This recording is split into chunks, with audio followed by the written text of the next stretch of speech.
құрметті сотқа қатысушылар.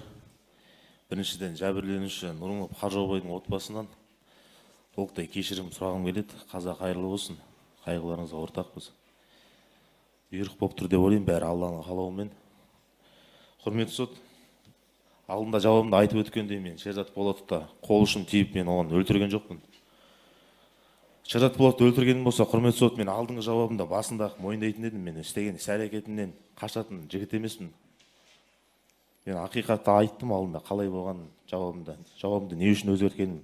Бір қателігім сол кезде намысқа беріліп, мойындап, мойныма алғаным, құрметті сот. Құрметті сот, мен жазадан қорықпаймын. Маған тиісті жаза беруіңізді сұраймын. Әділ шешім қабылдауыңызды сұраймын.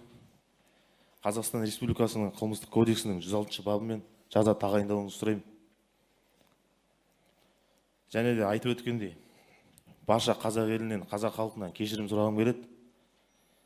Бұқаралық ақпараттарда, интернет желісінде жерден алып, жерден салып жатыр. Байдың баласы, депутат, әкесі әкім деп. Ешқандай да аға көкем жоқ, ешқандай да әкем жоқ. Жалғыз ғана анам бар. Анаммен ғана тұрам. Ешқандай да қылмыстық топ емеспіз. Сол жаққа ешқандай да дайындалып барған жоқпыз. Мен де ойлаған жоқпын ондай болады деп. Шерзат Болатты өлтірген мен емес, тағы да айтамын. Бірақ нақты дәлелім жоқ. Сол үшін айта алмаймын, құрметті сот. Кім істегенінде. Рахмет.